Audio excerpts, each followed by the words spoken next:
Good morning everyone. This is Yatharth Sharma, Director of Shalom, an institute for bank, SSC, allied and other government exams. 2 से 3 दिन पहले assistant manager का एक exam हुआ था.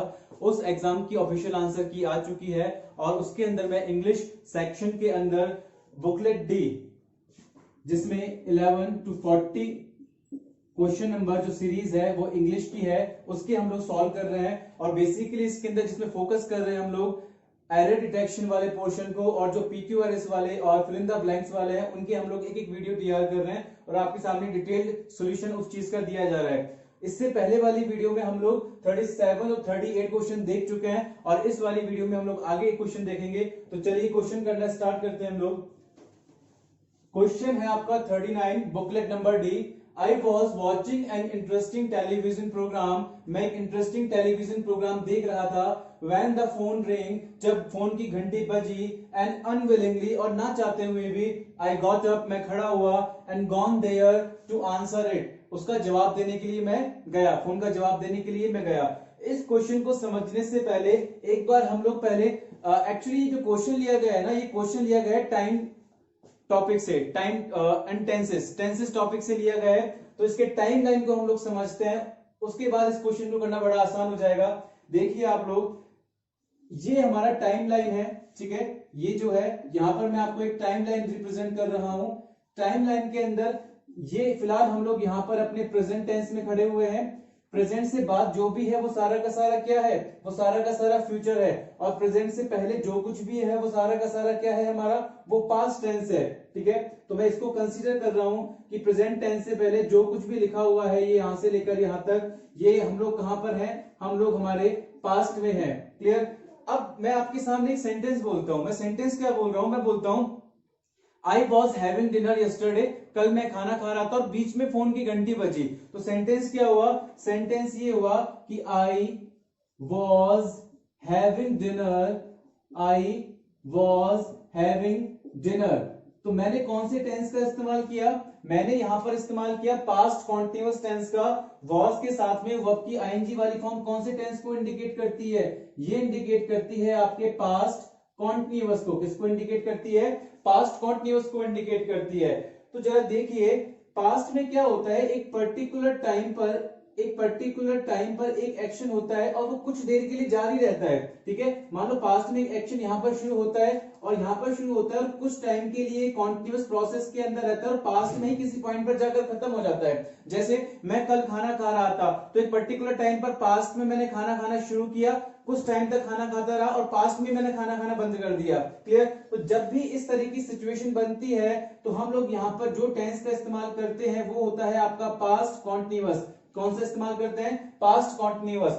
अब सडनली क्या होता है, सडनली इस पास्ट कॉन्टिन्यूअस टेंस में जब मैं खाना खा रहा था, बीच में फोन की घंटी बजी, बीच में कोई आ गया, तो बीच में इस दौरान बीच में अगर कोई भी एक्शन आता है, इसके दौरान बीच में सडनली कोई भी एक्शन आता है, चाहे वो एक्शन 1 हो सकते हैं, 2 हो सकते हैं, 3 हो सकते हैं, कितने भी हो सकते हैं, बीच में सडनली किसी पॉइंट पर कोई एक्शन आता है, कोई एक्शन आता है.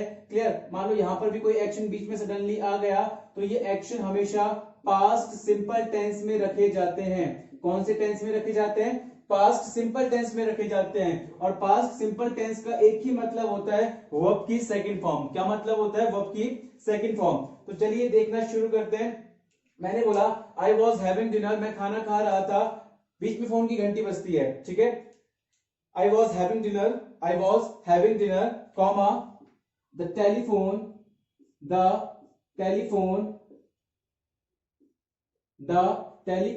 और यहां पर ब्लैंक आता है और यहां पर मुझे रिंग का इस्तेमाल करना है. तो मैं किसका इस्तेमाल करूंगा, इसकी सेकंड फॉर्म का इस्तेमाल करूंगा और यहां पर मुझे किसका इस्तेमाल करना पड़ेगा, रिंग का. रंग. तो क्या बनेगा, I was having dinner, comma, the telephone ring. Same scenario इस क्वेश्चन के अंदर था. इस क्वेश्चन के अंदर हम लोगों ने क्या देखा, I was watching an interesting television programme. मैं एक इंटरेस्टिंग टेलीविजन प्रोग्राम देख रहा था. तो यहां पर मैंने पास्ट कॉन्टिन्यूअस टेंस का इस्तेमाल किया, यहां पर मैंने पास्ट कॉन्टिन्यूअस टेंस का इस्तेमाल किया. फिर आगे क्या होता है, जब मैं कल टीवी देख रहा था ना, बीच में क्या होता है, व्हेन द फोन रिंग, बीच में फोन की घंटी बजती है. तो बीच में एकदम से मैं टीवी देख रहा था कल, बीच में क्या हो गया, एकदम से फोन की घंटी बजी, तो कौन से टेंस का इस्तेमाल करना है आपको, वर्ब की सेकंड फॉर्म का इस्तेमाल करना है। और बीच में क्या हुआ, फिर उसको ना चाहते हुए भी वो उठा, तो टीवी देख रहा था, बीच में वो उठा, कौन सा टेंस इस्तेमाल होगा, पास्ट सिंपल, वर्ब की सेकंड फॉर्म, गेट, गॉट या फिर गॉटन, ठीक है। एंड गॉन देयर, और वहां पर गया टू आंसर इट, उसका आंसर देने के लिए, टीवी देख रहा था, बीच में उठकर उसका आंसर देने के लिए गया, तो यहां पर गया, तो जो भी टेंस आएगा यहां पर कौन सा होना चाहिए था, वर्ब की second form, past simple tense का इस्तेमाल होना था, लेकिन यहां पर तो इसने किसका इस्तेमाल कर दिया, गॉन का इस्तेमाल कर दिया। और फॉर्म क्या बनती है, गो, वेंट, गॉन, गो, वेंट, गॉन। तो हम लोगों को यहां पर गॉन की जगह पर किसका इस्तेमाल करना था, एक्चुअल में वेंट का इस्तेमाल करना था। तो आपको जो टिक लगाना था वो लगाना था आपको डी पोर्शन पर, ठीक है, डी पोर्शन पर टिक लगाते तो हमारा क्वेश्चन सही था। देखो अगर आप इस चीज को समझते थे, जहां कहीं भी आपने पढ़ा होगा या फिर आप फिलहाल पढ़ रहे हो, तो इस चीज को अगर आप समझते हो तो आप इस आंसर को इस तरीके से देख पाते इसका आंसर। लेकिन अगर आपको नहीं पता है, तो अगर आपको एक छोटी सी भी बात पता होती ना, वो छोटी सी बात क्या है, वो छोटी सी बात यह है कि किसी भी सेंटेंस में अगर आप वर्ब की थर्ड फॉर्म का इस्तेमाल करते हैं, किसी भी सेंटेंस में अगर आप वर्ब की थर्ड फॉर्म का इस्तेमाल करते हैं, तो आपको उससे पहले किसी ना किसी हेल्पिंग वर्ब का इस्तेमाल करना पड़ेगा, ठीक है। अगर आपने सेंटेंस में वर्ब की थर्ड फॉर्म का इस्तेमाल किया, जैसे इसने यहां पर गॉन का इस्तेमाल किया, तो 100% इससे पहले कोई ना कोई हेल्पिंग वर्ब तो आएगी, चाहे वो is, am, are, was, were, has, have, had, कुछ भी हो, आएगी जरूर। एक्टिव हो सकता है या पैसिव हो सकता है। और जो वर्ब की सेकंड फॉर्म होती है, सेंटेंस के अंदर वर्ब की सेकंड फॉर्म हमेशा अकेली रखी जाती है।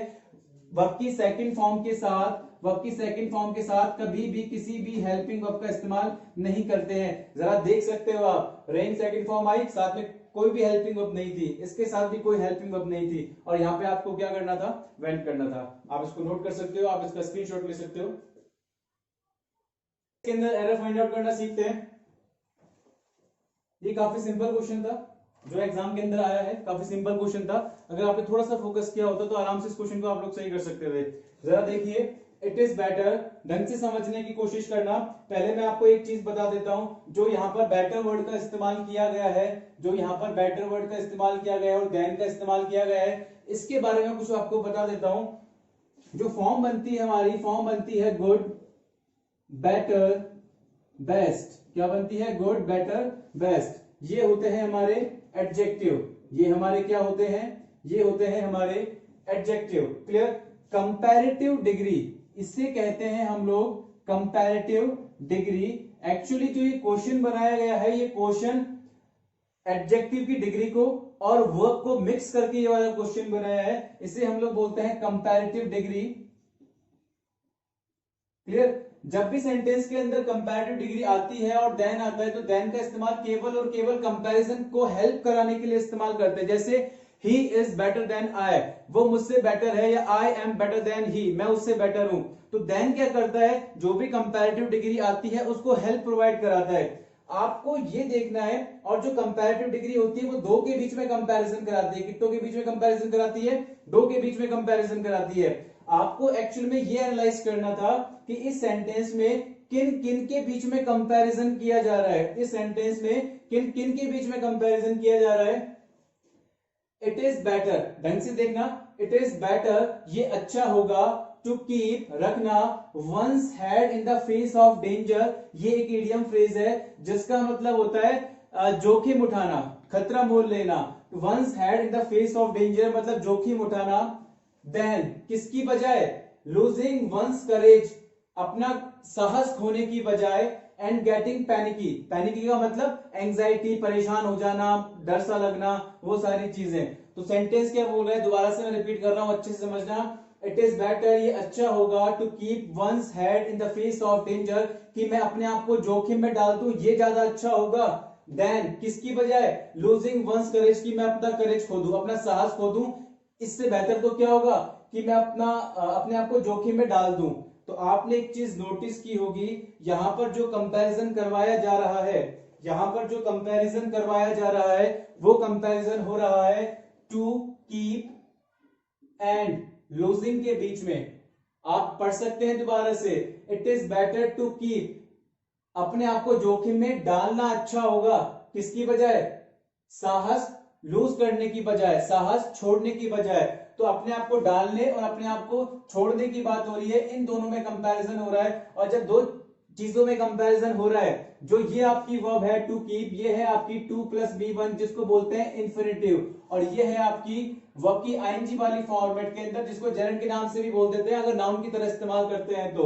बात समझ में आ रही है? तो अगर उसने यहां पर टू प्लस V1 का इस्तेमाल किया है, तो जब इसका कंपैरिजन में कराऊंगा दूसरी वर्ब के साथ में, तो वो भी आपको 2 प्लस V1 के फॉर्मेट में ही रखनी पड़ेगी। तो इसका मतलब क्या समझ में आता है, यहां पर ये लूजिंग गलत होकर क्या बोलना पड़ेगा, टू लूज बोलना पड़ेगा। It is better to keep one's head in the face of danger than to lose one's courage. ठीक है, आपको लूजिंग की जगह पर किसका इस्तेमाल करना था, टू लूज का इस्तेमाल करना था। ये कंपैरेटिव डिग्री और वर्ब का मिक्स क्वेश्चन था, इसीलिए थोड़ा सा अच्छा क्वेश्चन बन गया। आई होप आप लोगों ने सी पर ही टिक किया होगा। आप इसका स्क्रीनशॉट ले सकते हैं।